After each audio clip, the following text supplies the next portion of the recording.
রাজধানী লন্ডনে আজকে বৃষ্টিপাত এবং ঠান্ডা আবহাওয়া থাকলেও ইয়র্কশায়ারের রয়্যাল এয়ারফোর্সের একটি ঘাঁটির কাছে ভয়াবহ অগ্নিকাণ্ডের ঘটনা ঘটেছে এবং সেই অগ্নিকাণ্ডটি 5 কিলোমিটার এলাকা পর্যন্ত বনাঞ্চলে ছড়িয়ে পড়েছে এবং এটিকে মেজর ইনসিডেন্ট হিসাবে ঘোষণা করা হয়েছে।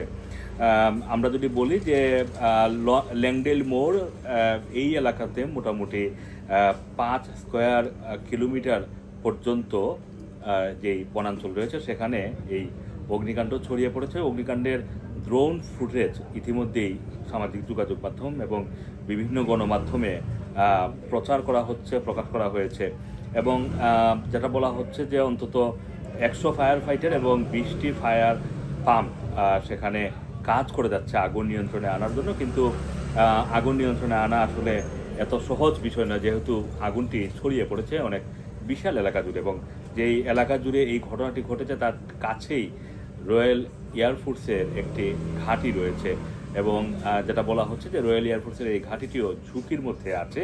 সেখানে আসলে কত কাছে সেটা আসলে আমরা এখন পর্যন্ত নিশ্চিত নই।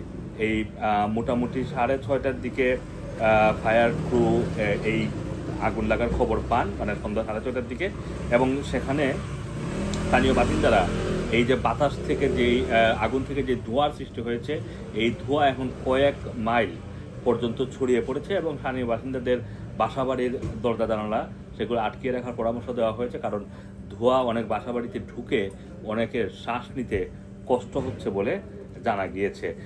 এদিকে যেই ফুটেজ এবং ভিডিও এবং ছবি গণমাধ্যমে ছড়িয়ে পড়েছে সেখানে দেখা যাচ্ছে যে সাদা ধোঁয়ার কুণ্ডলী পুরো এলাকা জুড়ে এবং ফায়ার ব্রিগেডের কর্মীরা সেখানে কাজ করে যাচ্ছেন।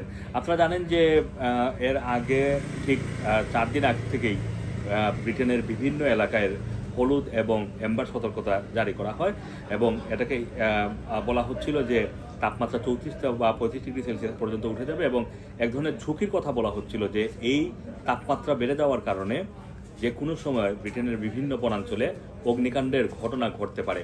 এবং আমরা যেটা দেখেছি যে গতকালকে রাজধানী লন্ডনের ওয়ানস্টেড ফ্ল্যাট এলাকায় সেখানেও কিন্তু বনাঞ্চলে অগ্নিকাণ্ড ছড়িয়ে পড়েছিল এবং বেশ বেগ পেতে হয়েছে ফায়ার ব্রিগেডের কর্মীদের। আজকে ইয়র্কশায়ারের লংডেল এলাকায় যে ঘটনাটি ঘটেছে এখন পর্যন্ত সেই ঘটনার বিস্তারিত তথ্য এতটুকুই।